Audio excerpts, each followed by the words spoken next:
പഴയ ആ സ്നേഹം, പഴയ ആ തീക്ഷ്ണതയൊക്കെ നമുക്ക് ഈശോയോട് ഉണ്ടോ എന്ന് ശരിക്കും എല്ലാ ദിവസവും ഒന്ന് ആലോചിക്കേണ്ടതാണ്. ഇപ്പൊ കഴിഞ്ഞ വർഷം നമ്മൾ കുറേ കൂടെ പ്രാർത്ഥിച്ചിരുന്നു.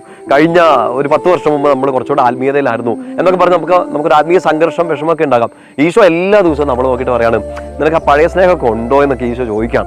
നമുക്കിങ്ങനെ പറയാം, ഈശോയെ ഞാൻ നിന്നെ സ്നേഹിക്കുന്നുണ്ടോ, ഒത്തിരി സ്നേഹിക്കുന്നുണ്ടെന്ന്. ശരിക്കും പഴയ പോലെയൊക്കെ സ്നേഹിക്കാൻ പറ്റുന്നുണ്ടോ?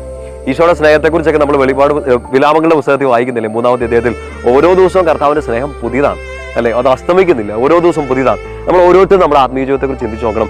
ഈശോയോടുള്ള നമ്മുടെ സ്നേഹം പഴയതുപോലെയാണോ? കൂടുന്നുണ്ടോ? അതോ ഒരു ചൂടും തണുപ്പും ഇല്ലാത്ത പോലെ ഇങ്ങനെ അങ്ങ് നിൽക്കുകയാണോ? കർത്താവിൻ്റെ ഒരു വലിയ സങ്കടമാണത്, നിങ്ങൾക്ക് എന്നോട് പഴയ സ്നേഹം ഇല്ലെന്ന്. ഓരോ ദിവസവും വിശുദ്ധ ബലിയിൽ, ഓരോ ദിവസവും വചനത്തിലൂടെയൊക്കെ ഈശോ നമ്മളോട് പിന്നെയും പറഞ്ഞു തരുന്നുണ്ട്, ഞാൻ ഇവിടെ തന്നെ ഉണ്ട്, ഞാൻ നിന്നെ സ്നേഹിക്കുന്നുണ്ട്, ഞാൻ നിന്നെ സഹായിക്കാം, നീ പേടിക്കണ്ടെന്നൊക്കെ ഈശോ പറയുന്നുണ്ട്. പക്ഷെ നമ്മൾ തിരിച്ച് ഈശോയോട് എന്നെ റെസ്പോണ്ട് ചെയ്യുന്നത്, ഈശോയെ പണ്ട് ഞാൻ സ്നേഹിച്ചത്, പക്ഷെ ഇപ്പം നീ എന്നെ വലിയ അനുഗ്രഹം തരുന്നില്ല, അതുകൊണ്ട് എനിക്ക് പഴയ പോലെ സ്നേഹമൊന്നുമില്ല. കർത്താവ് നമ്മളെ നോക്കിയിട്ട് ആ പരാതി പറയാതിരിക്കട്ടെ. ഓരോ ദിവസവും നമ്മുടെ വാതിൽക്കൽ നമ്മുടെ സ്നേഹത്തിന്റെ അടയാളമായ ഈശോ നമ്മളോടുള്ള വലിയ കരുണയോടെ, സ്നേഹത്തോടെ നമ്മുടെ ജീവിതത്തിന്റെ വാതിൽക്കൽ വന്നിങ്ങനെ മുട്ടുന്നുണ്ട്. മമ രാജാവേ, പാടും നിൻ പുകഴെന്നും